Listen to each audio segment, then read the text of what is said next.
Welcome to the Wednesday edition of the NBA Exchange. I'm your host, Dexter Henry. Light night of action last night, Tuesday night in the association. Only 3 games, but basketball never stops. There's still a lot to talk about, and we'll do that on this Wednesday. As you know, Wednesday is NBA with Nuance time. That means my man Jarod Hector will be joining me at the bottom of the hour. We'll see him. Also, coming up at about 11:15, we will have an NBA shooting coach joining us. His name is Roger Galo. He'll be talking to us about why shooting is down in the NBA. There's been a lot of talk about it. Some people say it's the ball. Some people are saying it's the new officiating. But this is a guy who works with NBA players, renowned shooting coach, has a method that he thinks people should follow. This has helped some NBA players improve their shooting. So we'll talk to him about all of that. But first up on the NBA Exchange, there was some beef the other night, Monday night. What's beef? Don't see a lot of beef in the NBA anymore. Don't see a lot of real scraps, real fights, the kind of thing that gets my co-host on the Ain't Hard to Tell podcast, Brian Fonseca. It'll get his blood boiling or juices flowing or whatever that does for him. But Nikola Jokic and Markieff Morris, and then this involved their brothers, Markieff Morris, the twin of Marcus Morris Sr., and also Nikola Jokic, 2 brothers, huge dudes from Serbia, as we know.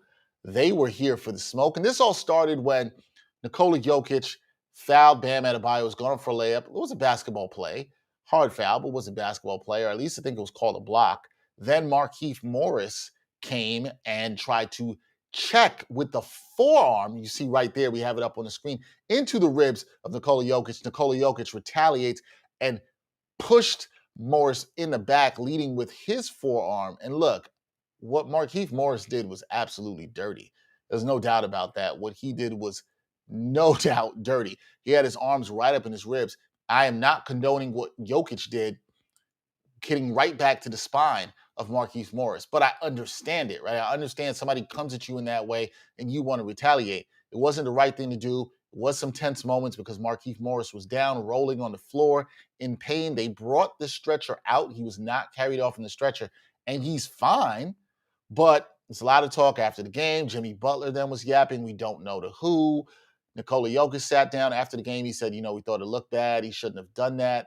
But Jokic now suspended for 1 game. He will not play tonight against Indiana. This is for a Nuggets team that's already without Jamal Murray, who's probably going to miss most of the season. Maybe he's able to come later in the season. Michael Porter Jr. out with the back issues. Now Nikola Jokic. So a tough, tall order for the Nuggets tonight going up against the Indiana Pacers. But there's a lot we'll dive into this. I'm going to bring this up, and we're going to talk about this with Jarod about where the NBA is with physicality. There's a lot of debate on this. Some people were team Jokic, that they understood why he fouled. Markieff Morris was dirty. Some people are team Markieff Morris. There's all this stuff. And look, there's no place for violence. I think that should be understood. You want to be physical. You want to show some toughness. But I think this was a corny move on the part of Markieff Morris, okay? This was a corny move on the part of him. His team was down. He's frustrated. That's not toughness. That's not heat culture. Miss me with all that. Not buying any of that whatsoever. And yes, I would love to say that if I was Nikola Jokic in that situation, if somebody came up in my ribs like that, I would have the cooler head and do the right thing. I like to believe that, but I also understand why he reacted the way he did. And I'm not giving him a pass for that. He should not have done that. He could have seriously injured Markieff Morris. Look, when players make fouls or foul attempts that are not basketball plays, there's no room for that in the game. Now, what Jokic did in a hard foul or block to Bam Adebayo, that was a basketball play. What Markieff Morris did, not a basketball play. What Jokic did to Markieff Morris, not a basketball play. There's no room for that. That's it. It's pretty cut and dry for me, but we'll talk more about that later with Jarod Hector. Now, last night, as I said, 3 games in the NBA. Some of the notes, I think what we'll see, the Utah Jazz, they're off to a good start. They are 8-3, second in the Western Conference. They beat the Atlanta Hawks 110-98. It was the 5th loss in a row for the Hawks. We'll get to them in a second. But Utah rolling, Donovan Mitchell playing well. We've seen Jordan Clarkson play well. Rudy Gobert off to a strong start this season. Career high in points right now, over 16 per game. But with Utah, every time I watch them, all I keep thinking is like, All right, that's cool. That's nice. What y'all gonna do in the postseason? A lot of it is kind of like the Bucks. We saw the Bucks have some regular season success for a couple of years. Everybody saw this. Then it's like, what is Giannis gonna do in the playoffs? What are the other players gonna do? Does he need help? I think we're kind of at this same point with the Jazz, right? They've had a great regular season last year, number one in the Western Conference. They get knocked off in the second round by the Clippers. And the Clippers team without Kawhi Leonard, we should add part of that too. The year before, they blow a 3-1 lead in the bubble to the Denver Nuggets. This is a team that hasn't had postseason success. And I don't think anybody's getting too impressed with the nice starts to the regular season. And I feel bad for Utah in that way because they are a very good team with a lot of potential. Donovan Mitchell, shooting hasn't been that great. We'll get to that a little bit later as well. This season, he hasn't been super efficient, but the talent is there. A lot of the questions are how can they defend on the perimeter? How will that hurt them in the playoffs? But for me with the Jazz, it really doesn't matter how many wins they put up this year. What matters to me is what they are able to do in the postseason. I think even if you're the biggest diehard Jazz fan, like my man Matt Faniza, shout out to him. I think for you now, it's about what this team does in the postseason.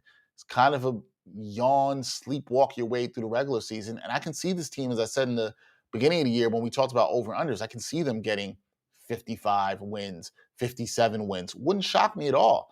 This seems like a team built for the regular season, but the real question is, can they get over the hump in the postseason?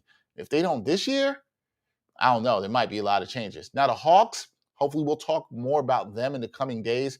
They've been struggling 5 in a row. They have lost 110-98, losing to the Jazz.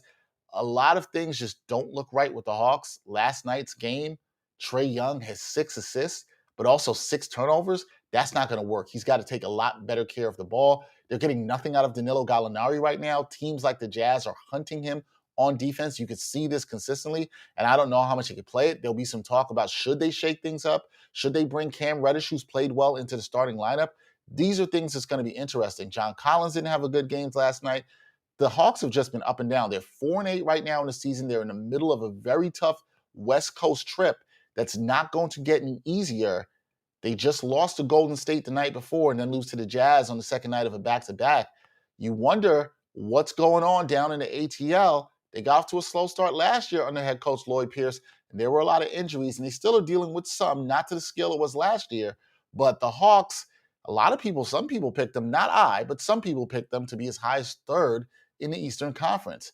So the Hawks are a team, they're not defending right now. They're not taking care of the ball. We know how dynamic they can be offensively with Trae Young, who's also struggled a little bit with not getting the calls that he's used to been getting.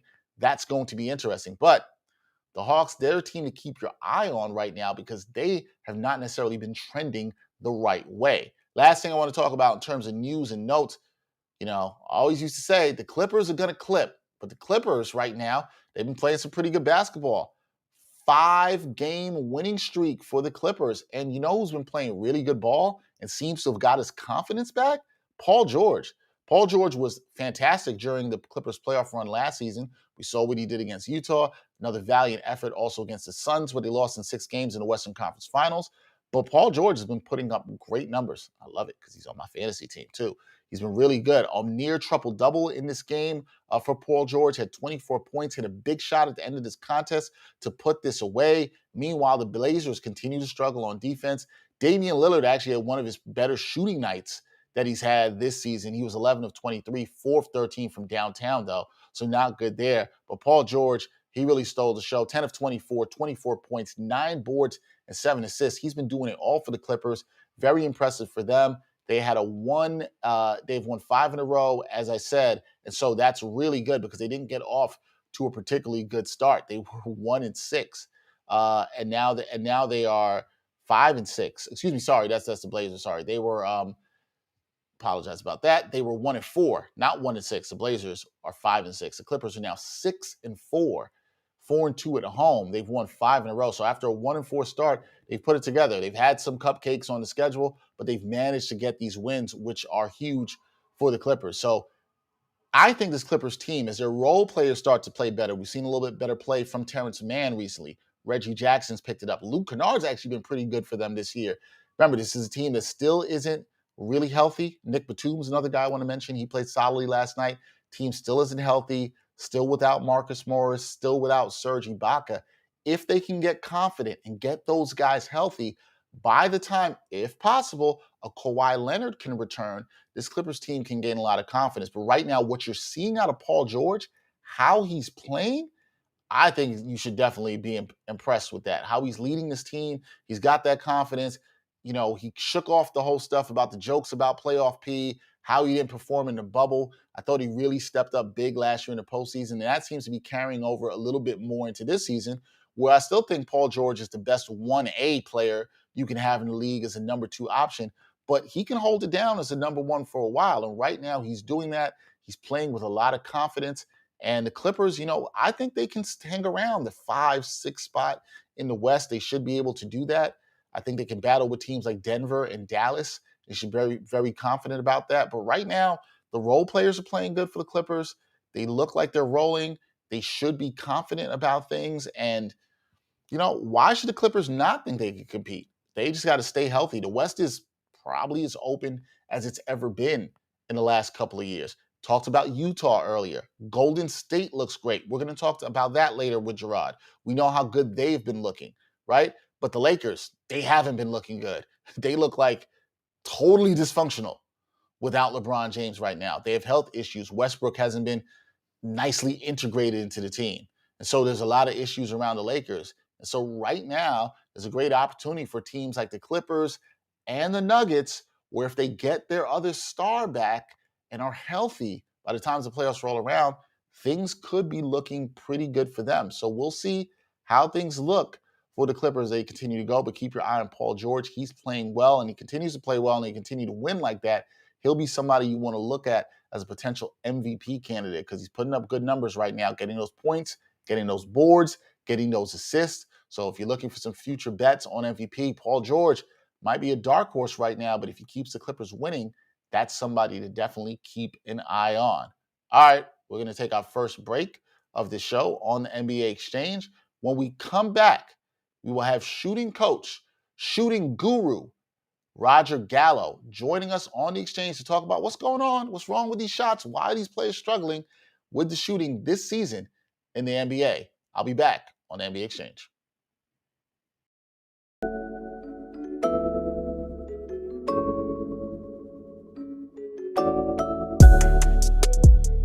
Backpack Broadcasting continues to bring you the best original sports content, but now you can get more of the content you love. For as little as $3 a month, you can get access to bonus content, including behind-the-scenes footage and interviews from the Sports Walk, Sideline Stories, or the Ain't Hard to Tell podcast. All this exclusive content comes via Patreon. There are tiered levels of patronage, and each Backpack Broadcasting patron receives exclusive perks. Your support helps Backpack Broadcasting create more of the original content that you love. Visit Backpack Broadcasting's Patreon page and become a patron today.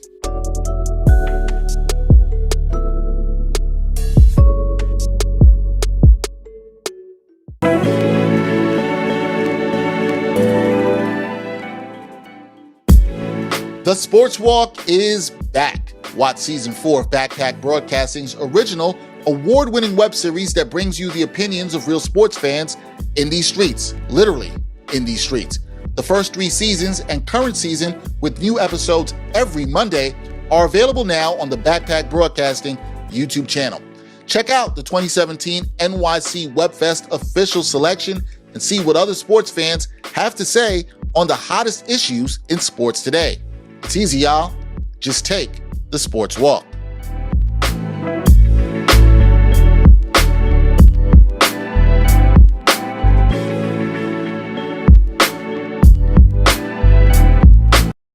The public health, we have no more time for alternative ideas. Like, you should be listening to the people who are experts, who are trying to help us get out of this. For something as serious as COVID, it's not beneficial to anyone. So don't listen to Aaron Rodgers, don't listen to Kyrie.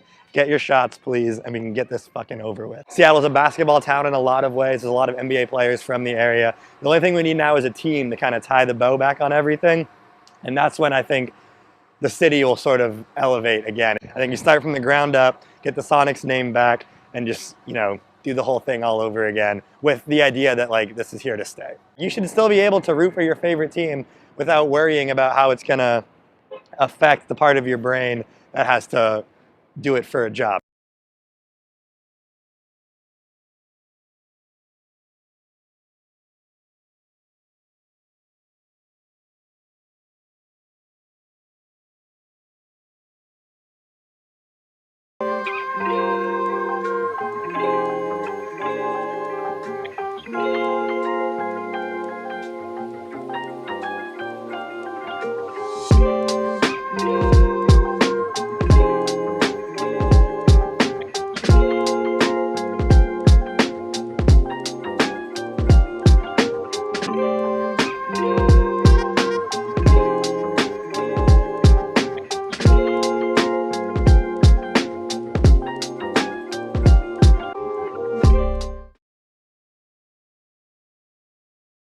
The NBA Exchange, we are still waiting on Roger Gallo to join us. He should be joining us shortly to talk about that. But some of the things I will talk to him about when he gets in here with us is the shooting percentages of some of these star players. And I'm going to mention some of these to him, right?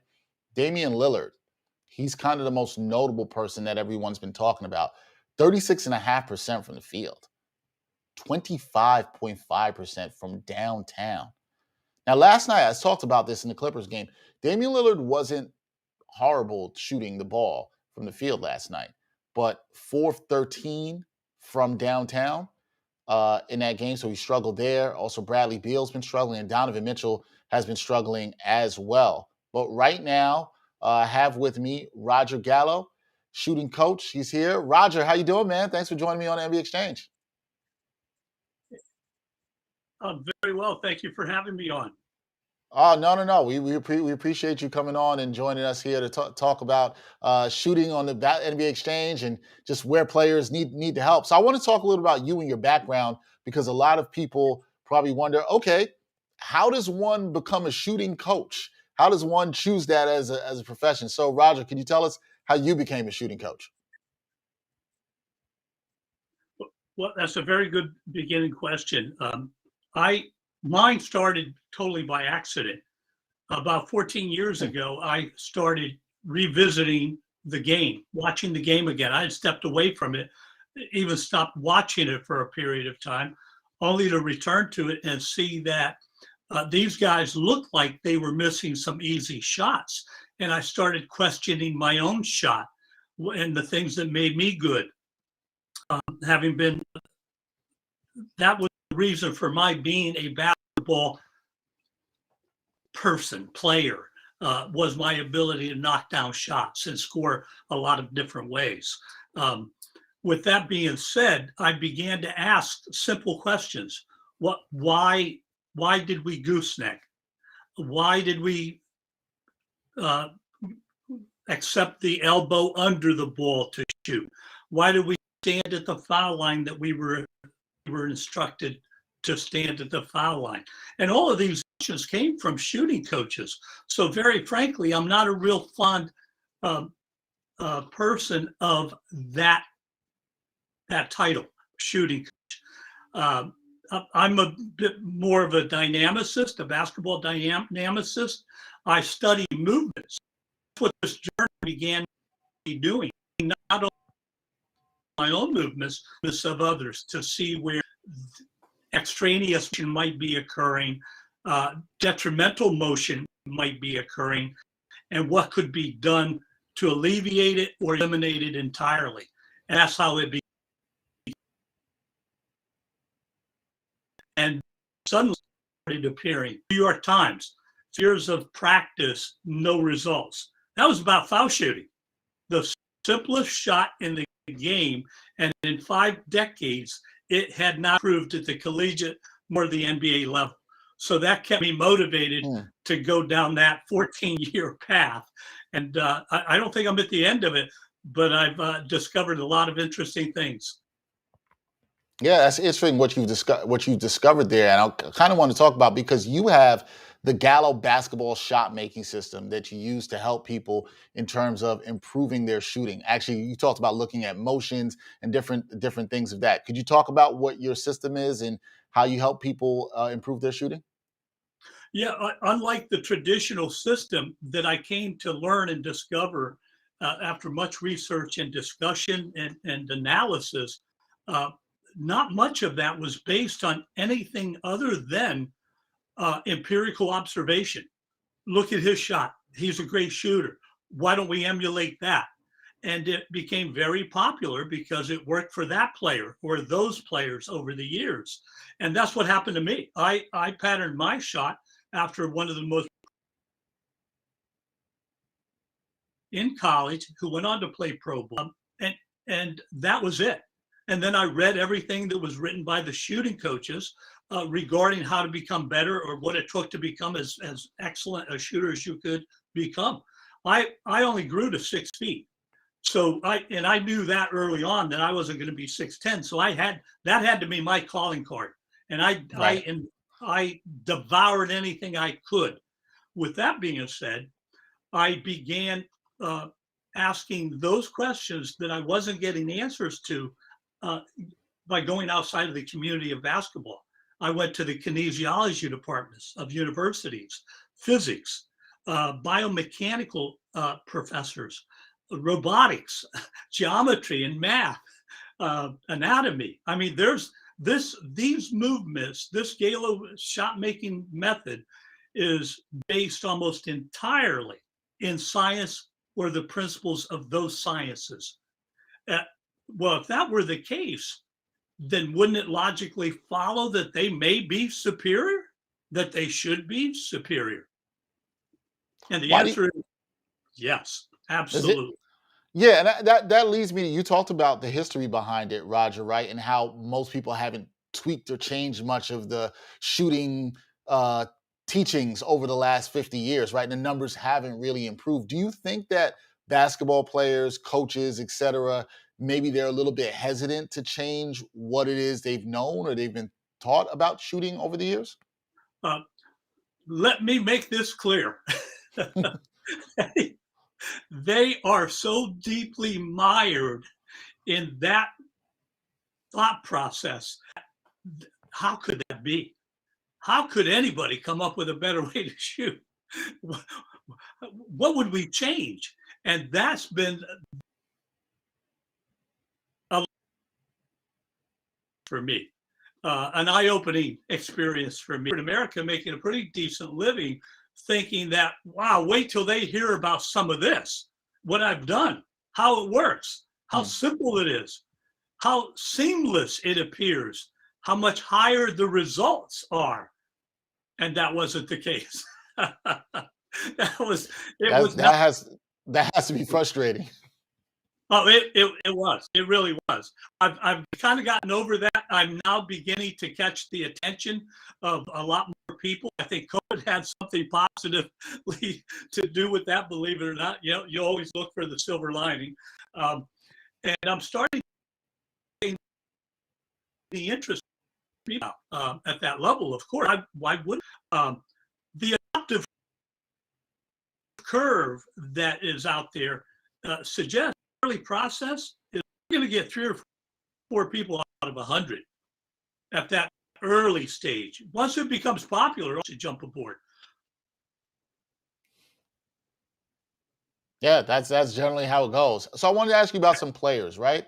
Because this season, Damian Lillard, notably, this has been the person everybody's been talking about around the league. Shooting numbers are down, but Damian Lillard is shooting 36.5% from the field, 25.5% from downtown.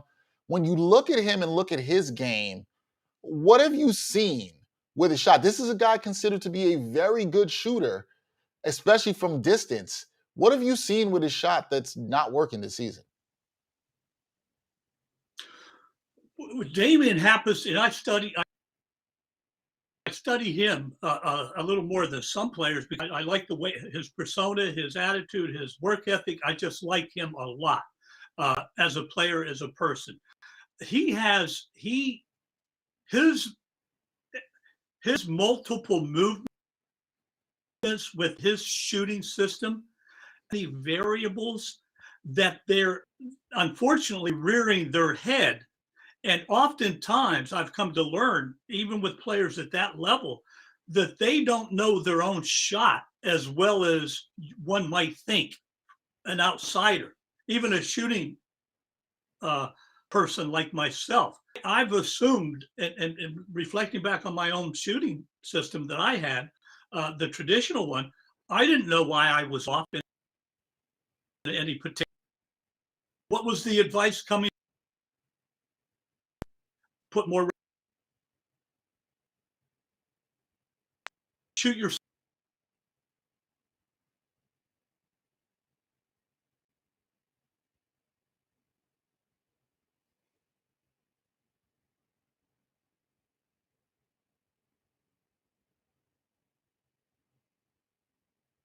Think we may have lost Roger And it here. He speaks has to some that point technical. I just made. Right. No, I thought we had lost you for a second there, Roger. But we have you. Yeah, you're right. And you made an interesting point there about how people don't know their own shot. But you would think there would be some commonality among all the great shooters. When you watch great shooters, you watch a Lillard before this season, you watch Stephen Curry, other great shooters throughout the history of the game. Is there a commonality between their shot that you see? Is there something that you see when you look at the great guys who shot the basketball throughout this game?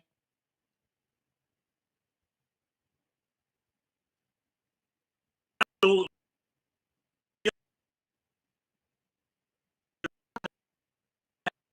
I have many at this level playing because that company was born out of a traditional system that we all bought into. That system is riddled with difficulty, unnecessary, excessive movements. So that commonality existed. It doesn't exist with me, the system now with what they're doing, but I and more than I want to give understanding it. I've got now 2 frames of references, and I shot literally that way.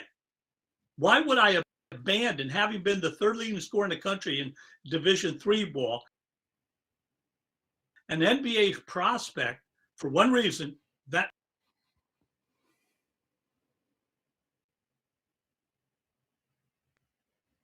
intend to do this was an accident because it exposed so much that I didn't.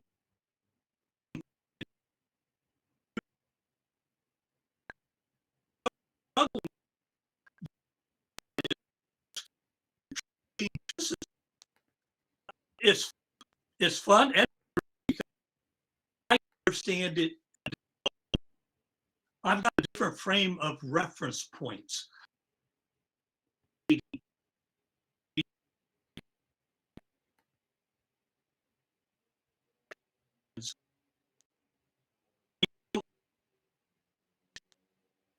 Work.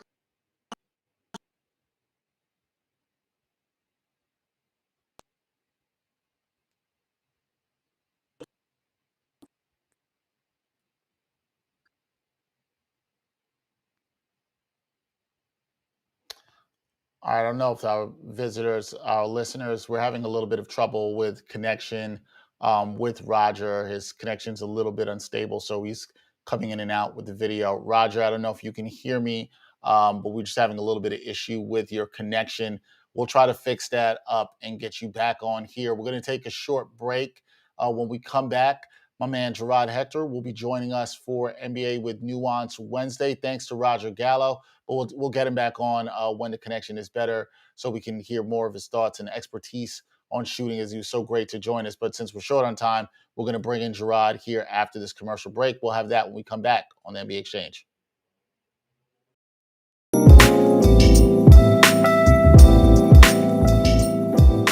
We are all adjusting to this new climate together. We're doing things a little bit differently because the world is different since the last time we did a podcast. And we are still bringing you the podcast you love while living that quarantine life. You use deodorant every day or no?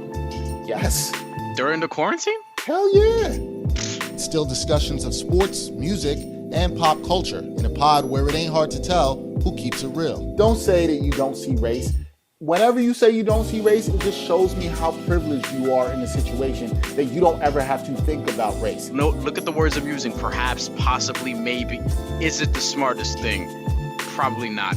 Is it too soon? I would say so. I went through so many things being short, and just people would always underestimate me and always tell me, like, you're not going to make it, you're not Dex, good enough. I know. What I told you, Dex, come on, son. We just talked about this. Whether you listen or watch, stay home, be safe, and subscribe to the Ain't Hard to Tell podcast on YouTube or your favorite audio streaming platforms today.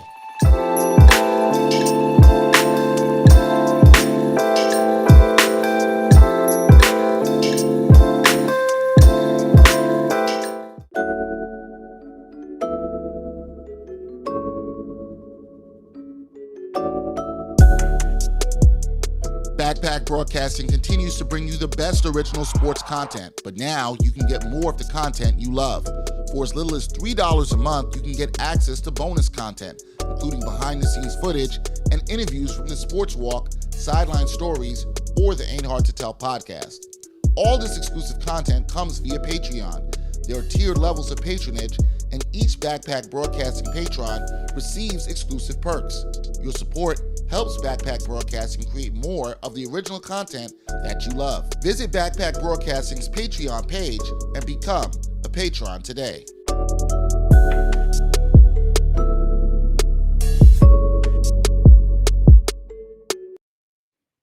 All right, welcome back to the NBA Exchange. We have Roger Galo back with us. I had a few more questions for him before we get out of here. Roger, I just wanted to know, from everything that you've seen, everything that you've looked at through the NBA this season, is there anybody that you feel, definitely could use your shooting method? Any players that you're looking at that you think could absolutely use your shooting method here today?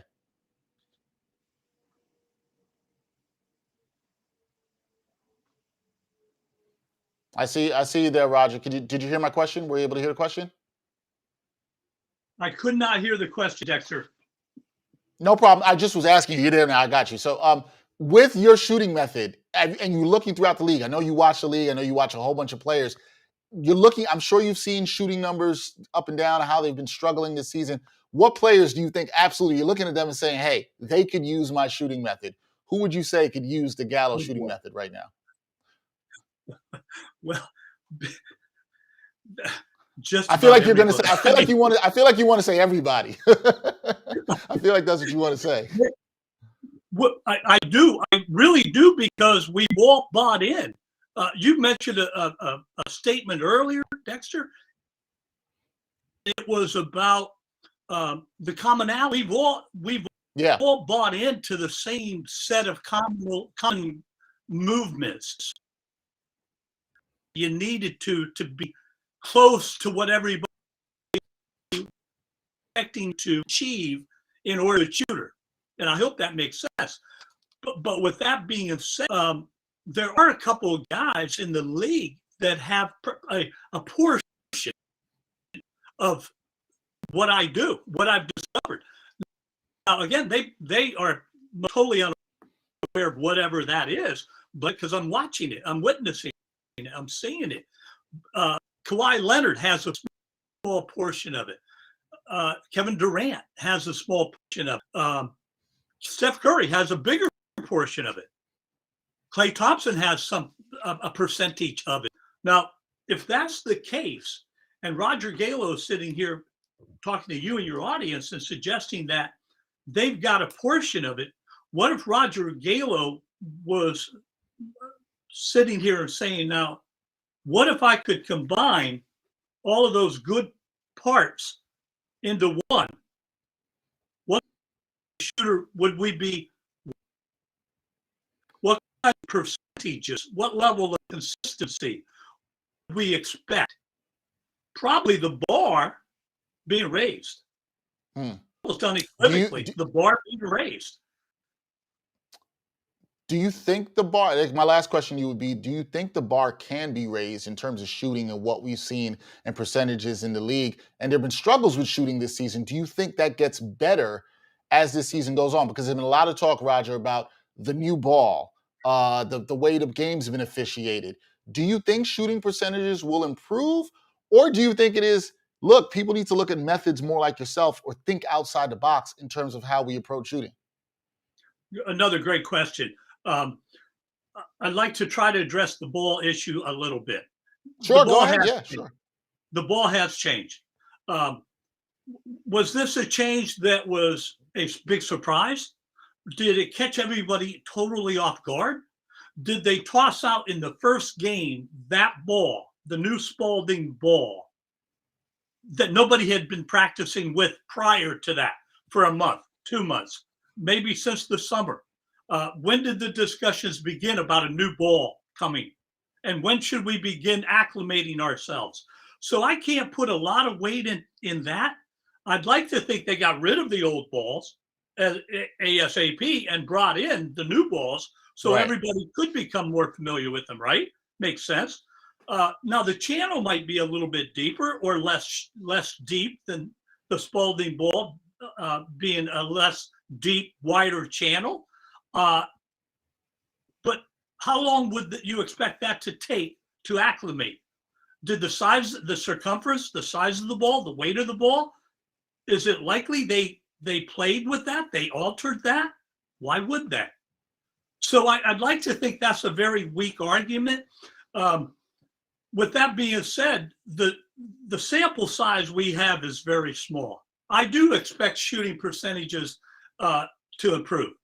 I really do. Do I expect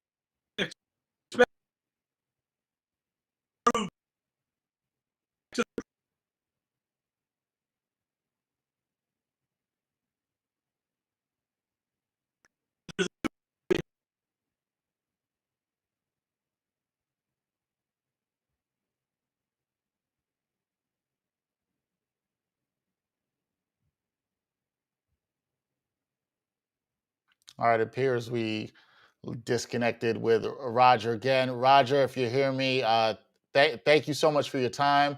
We appreciate you coming. That's Roger Galo, shooting instructor. Not going to call you shooting coach, Roger, but shooting instructor, shooting guru. There, you can follow him.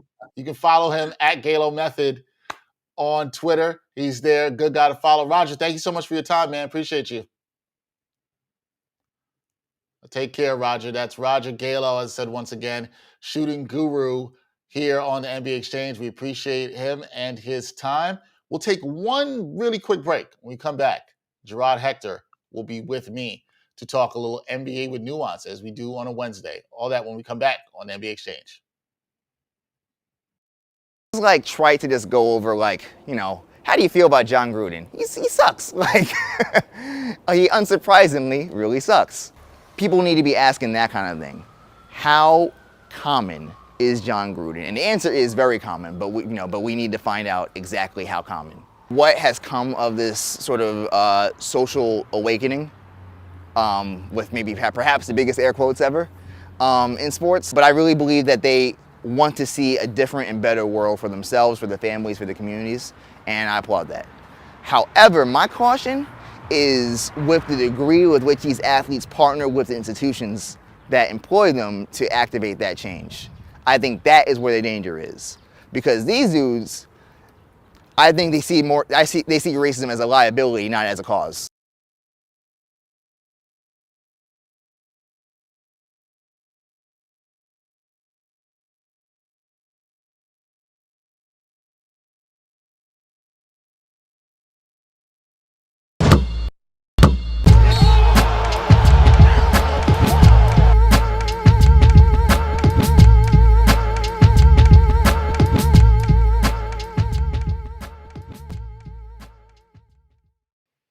All right, y'all know what time it is.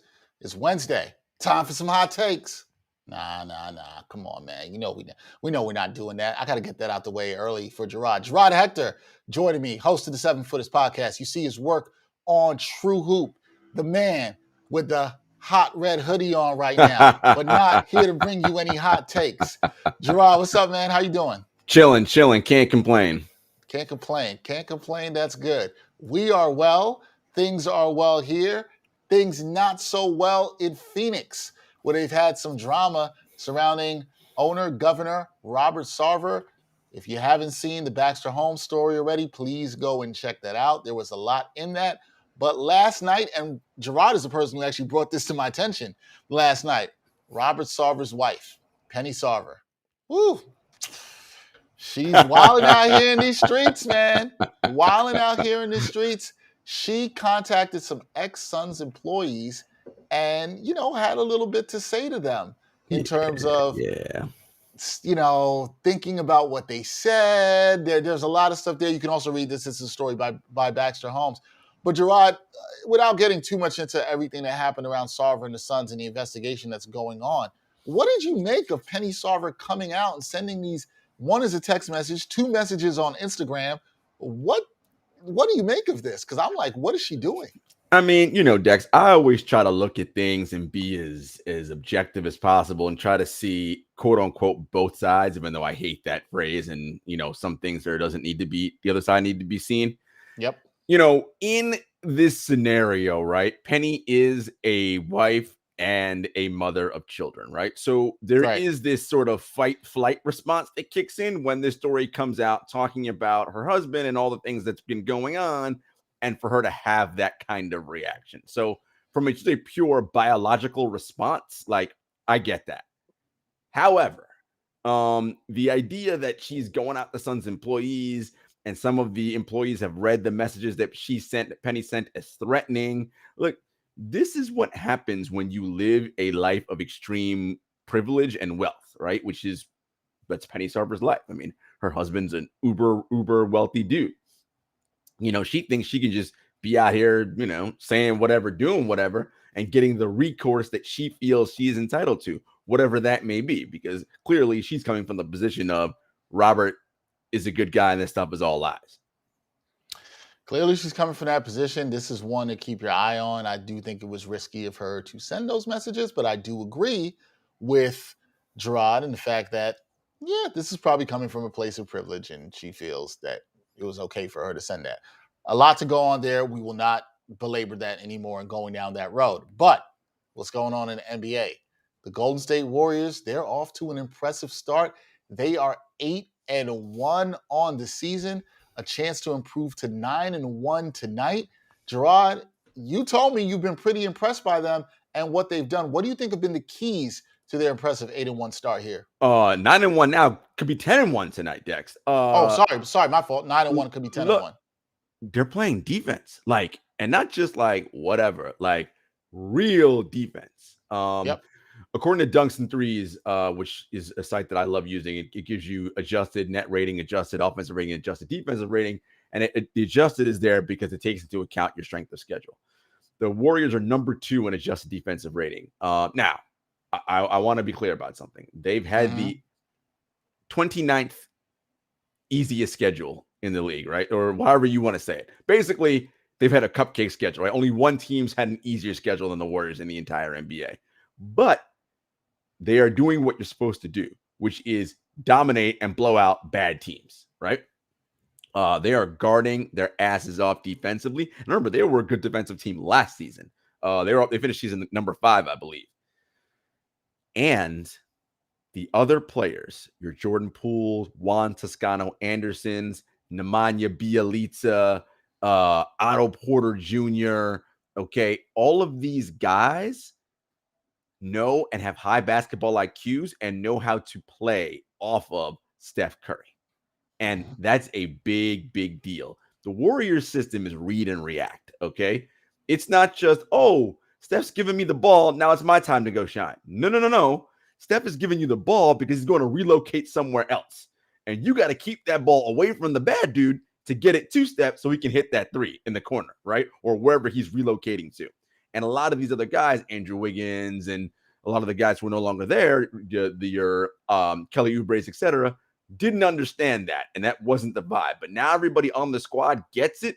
And I'm telling you, man, they're looking good, Dex. And another issue I want to bring up about the Warriors, and I may have mentioned this to you. 2 years ago, the 2019 season, that was their 5th consecutive trip to the NBA Finals. Yep. That's a lot of basketball and wear and tear. You're exhausted, okay? What happened to the Warriors the next 2 seasons? Steph hurt in 2020. Don't make the bubble playoffs. Last year, they didn't make the playoffs. Yep. yo, that's basically 2 years of rest, right? Because yes, 1 year he didn't play at all. That 1 year he broke his wrist, right? So that was a year off essentially after 5 years of making it to the finals. Huge. And then last year, no deep postseason run. What does that mean? That means that body has all that chance to reheal, regenerate. I mean, if you look at Steph and watch him, just zero in on him during games. Dex, he is bigger, he's stronger, and he's looking faster. This might be the most physically fit he's been in his life. Not that he wasn't fit before, but just in terms of everything. Like, he is super strong right now. And, yo, man, this team is scary. Okay. You said they're scary. Now, the question that comes after that is how scary? Is this a team that can, A, win it all? Or if you want to go a scale lower, can they win the Western Conference? Can they make it to the NBA Finals? How good can this team be? I know it's small sample size theater, folks. I get all that. I know that. But 10-1, Jarod gave you the numbers. He talked about some of their keys. So the question has to be asked, what's the ceiling for this team? How good can this team be that doesn't have James Wiseman, that doesn't have Klay Thompson yet? I mean, you mentioned James Wiseman and Klay Thompson, right? And again, if Klay comes back and he's 80% of what he was, yikes. Because now Jordan Poole, right? Oh, now you got to bring him in off the bench so he gets to cook second units. He's already cooking starters right now. He's going to demolish second units, right? And here's the other piece of it that's making me think that, look, they could certainly come out of the West. Who in the Western Conference you worried about right now? All right, Utah's playing well. They're number one in adjusted net rating. Cool. I know what Utah is. They're a prove it in the playoffs team for everybody, and I get that. But regular season wise, they'll be there. Phoenix, I think, will come on. Okay, that's two teams I mentioned. Clippers ain't gonna have Kawhi all season. As good as Paul George is, not enough. Denver, now with Michael Porter Jr. being sidelined for the foreseeable future, according to head coach Michael Malone, with his back, and Jamal Murray is not going to be back till sometime next year. Next calendar year, spring maybe. The Nuggets, I'm not worried about them. Lakers, anybody concerned about them? That looks like a disaster in LA right now. I don't know what is happening over there. They're old and they're hurt, really, is what it is. Dallas is a one-man show. They got Luka and the Luka-ettes. Okay, cool. Portland? Okay. All right. I mean, none of these teams are inspiring any kind of and the Grizzlies, I love my Grizzly Cubs, but they're a young squad. They're coming up. So this team could easily be top 3, given what I just said. Wow. Look at you out here calling people the Lukettes, giving no love to Kristaps Porzingis. Listen, Kristaps has not been good, right? Like, we know that. And I like or how about not being available? Well, how about that?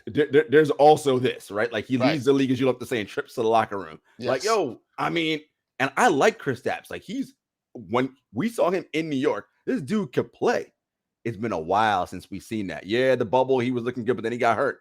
And look, it's cliche, but it's true. Best ability is availability. If you can't stay on the court, it don't matter how much your talent level and potential is. We ain't going to see it.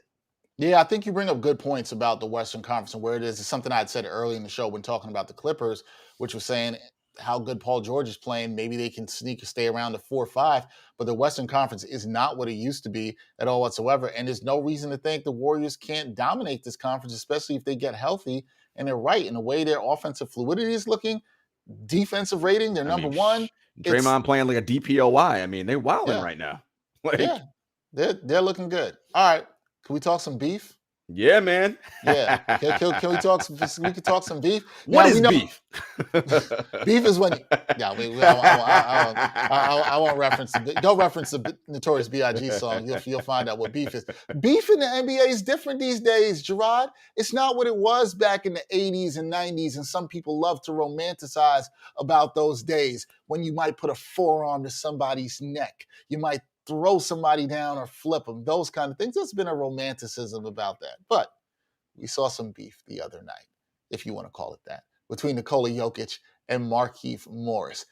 I guess my first question to you, and I had this conversation with our producer Greg about this, and our friend who loves violence, Brian Fonseca, we spoke about this as well. But what did you make of this situation? Before I get into anything else, I'd like to know, what are your thoughts on this situation and how it transpired, and what are your thoughts immediately, and what were your thoughts after you've had time to digest what happened? Look, this is what the Miami Heat do, right? They are a physical basketball team. Eric Spoelstra said after the game that he saw what Markieff Morris did as a take foul. Dexter, we've seen take fouls in the NBA. I've seen take fouls. You've seen I've watched, I don't even know how much basketball in my life. Been since 1985. A lot of basketball. I know what a take foul is, okay? The Miami Heat do this thing, though, where physicality is part of their brand. That is hashtag Heat culture, okay? So they wanted to stop this semi-break by Jokic. Yo, man, if you wanted to do a take foul, all you had to do is grab him, right? Grab him by his jersey, wrap him up, use your arms. Guess what? They do that. None of this happens. Foul, we do whatever. We move on. They get blown out. The Heat do like they were getting. Game over. But no, the Heat culture is, we got to make them feel us. Well, maybe you should have made them feel you all game instead of getting your asses blown out, right? So this idea of now I'm going to resort to violence because you're kicking my ass and we want you to feel us, that's weak to me. I don't subscribe to that. So Jokic's response, now he could have chosen not to respond and been like, yeah, cool, whatever. But he even said at the game, I got to protect myself. Watch the clip. Marcus Morris comes in and it's a body check, man.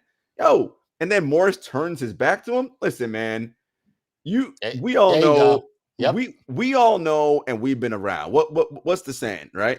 You don't got to get ready if you stay ready. No, man, how are you gonna do something like that to somebody and then be like, I'm cool, and just turn around and walk away? The TNT guy said it on the broadcast last night. Chuck is like, you do that, don't turn your back because you're getting hit. Like you're getting hit in the front or in the back, whatever. But why would you turn your back? And Kenny the Jet Smith said it, a mild-mannered guy. Oh, you do that, we swinging. Like, hey, man, that's how this goes. So they knew what they were doing. So this idea that Jokic was the one and his play was dirty, the Markieff Morris play, his body check on a take foul, that started the chain of events. I will say this. I said this earlier on the show.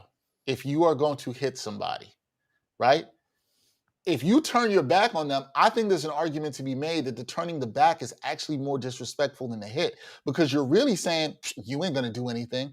And I feel like now Jokic felt like he had to do something. I'm not condoning how he pushed him in the back. I'll reiterate this again. I'm not condoning that. I'm just saying I understand it. Oh, yeah. Considering everything that happened, you disrespect me by putting your forearm into my ribs, and then you turn your back on me.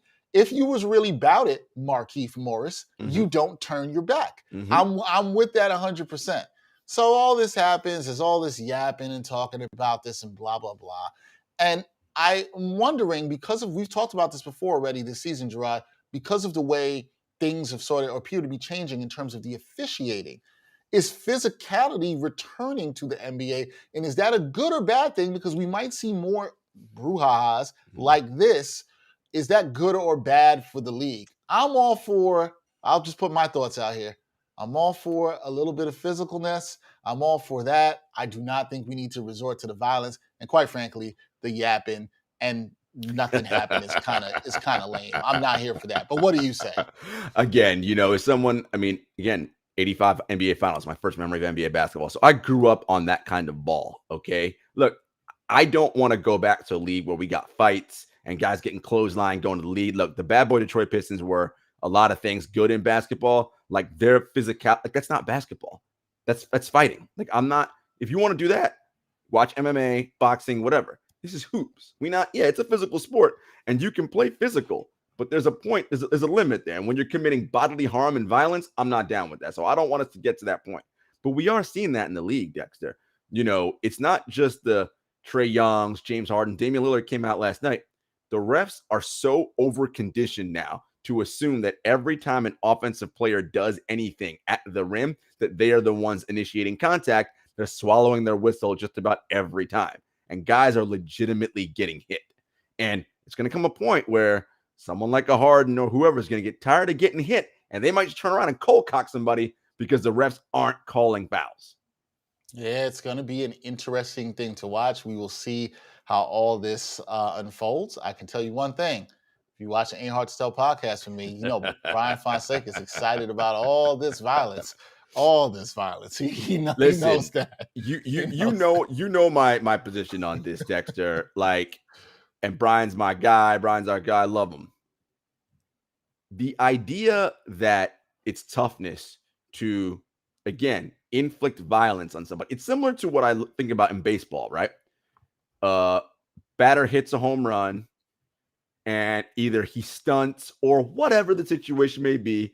Pitcher's mad, so next time up, he throws a 100-mile-an-hour baseball at his head. And I'm like, yo, that's not tough.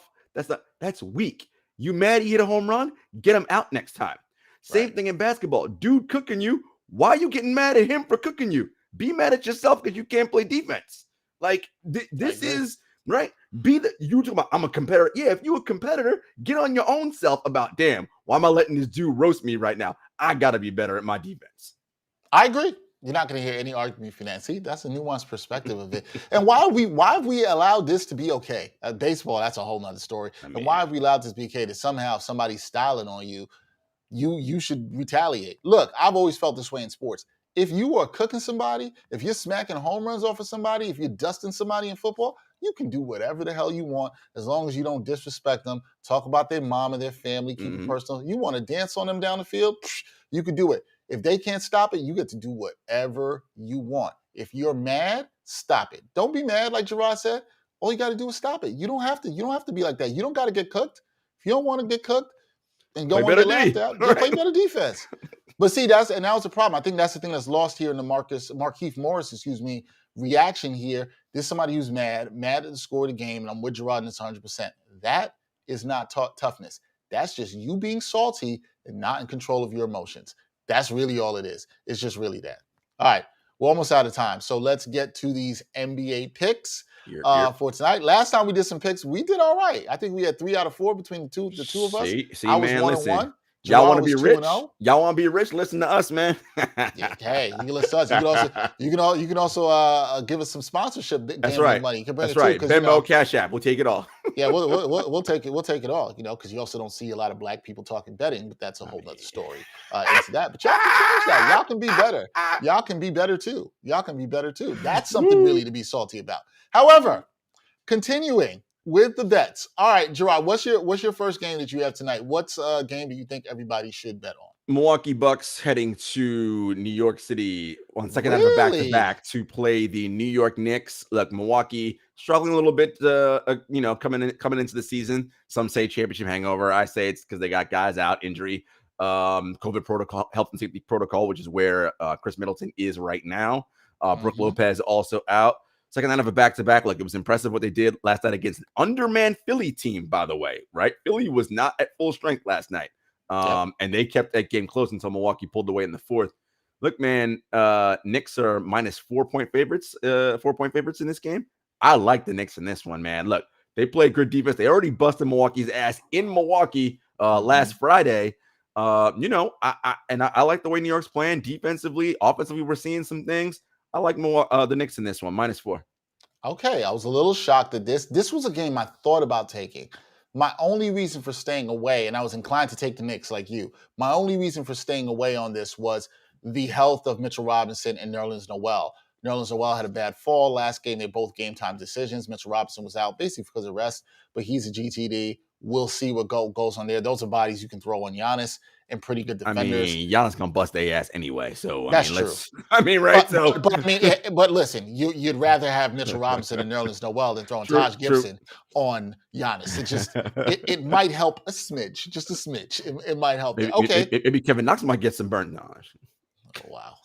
Don't get the Kevin Knox excitement. The truthers out there very excited about this. Okay, you got the Knicks minus 4. You're taking the Knicks there. Okay, my first game, I had the Raptors at the Celtics. And my theme for betting tonight is I'm taking teams that seem to be functioning well over teams that are playing with some dysfunction. And I'm not here for the dysfunction. The Celtics, there's been a lot going on there. Marcus Smart makes the comments. That's about 10 days ago now. Now Jaylen Brown is out with injury. Reports come out the other day from Shams Charania that the Celtics are interested in Ben Simmons possibly. So there's a lot of talk around there, a lot swirling around. Feel bad for Ime Udoka, first-time head coach, while Brad Stevens gets to shy away from all of this upstairs in the front office. All of this. The Raptors. So the Celtics, they've not been looking competent, right? There's a lot going on there. The Raptors, though, man, they've been playing good. Top 10 team in defensive rating right now. Some of the shooting that was really poor early on in the season is starting to trend back upwards. Pascal Siakam just came back the other day, gave you 15 and 8, looked pretty good. Scotty Barnes has been pretty good. Banton has been pretty good. Van Vliet started to pick it up the shooting. I like how this team is playing. They're confident. They throw a lot of different things at you. I think they're focused. I think they know a lot of people have been underrating them going into the season. I thought people shouldn't have. I talked to this about our man Jamal Murphy. We talked about this. They were in Tampa last year. Now they're home in Toronto. Some of these guys get to sleep in their own home bed. They're looking really functional. Nick Nurse is a good coach. I think they know Boston is on the ropes. They're going in here. They're going to play confident. Give me the Raptors and the points on the road tonight. I like them to come out with a road victory up in Beantown. I mean, let's also not forget Jaylen Brown's out with a hamstring. So yes, Jaylen Brown out. Yep. It's going to be Jason Tatum and the Tatumettes. I mean, you know. Not a lot to be inspired by there. No, and I like Robert Williams' Time Lord, but I think there's just some, as you mentioned, dysfunction going on. Well, sticking on that theme, Dexter, of teams that are highly functional versus teams that are dysfunctional. I'm going to the city by the bay, baby, San Francisco. Golden State Warriors -7 over the disastrous Minnesota Timberwolves. Look, we all got excited early, like, wait a minute. 3-1 start. Timberwolves might be all right. Mm-hmm. They got Cat, they got Anthony Edwards. This is okay. And then we see they're just the Timberwolves, right? And Cat's liking tweets about freeing him from Minnesota. Look, first of all, I watched the Timberwolves game against my Grizzly Cubs the other night. The game went to overtime. Cat hit a ridiculous bank three at the end of regulation to force overtime. Yeah. But watching that game and looking at the stats at the end, Anthony Edwards and D'Angelo Russell both take more shots than Karl Anthony Towns. That is a problem. How is your best player getting the third most shots on this team? Those dudes just want to, D'Lo and Anthony Edwards just want to cook solo, play iso ball. Like this is. Timberwolves are terrible. And we just mentioned at the top of the show how the Warriors are killing right now. Listen, man, Steph's feeling himself. He had that 50 and 10 game the other night, oldest player in NBA history to record 50 points, 10 assists. Here's where I'm going with this bet, Dex. Yes, -7 in the Warriors, but Warriors to win by 16 to 20 points plus 700. I'm liking that a lot. I see a Warriors blowout in this game. Timberwolves got nada. Give me the Warriors. Confident in a Warriors blowout. Damn, you are riding high on the Warriors in this show. Riding high. I like it. Listen, they play.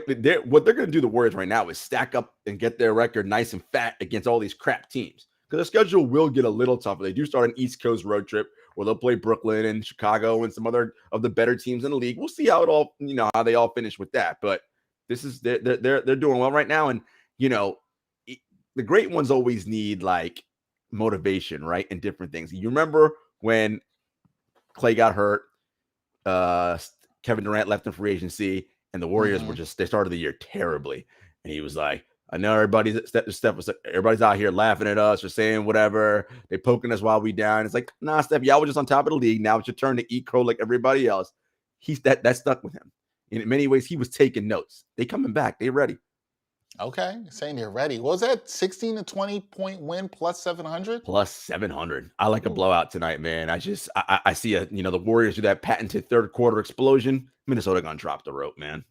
Wow. That's some nice odds there. You got to like that. Okay, last pick for me. Sticking to the theme, man. There's a theme with these bets tonight. I'm telling you, function versus dysfunction. And a little bit of bounce back ability added to this one. The Miami Heat, they are 4.5-point favorites. They are in the City of Angels to take on the Lakers at home. And look, Jarod mentioned this before. The Lakers.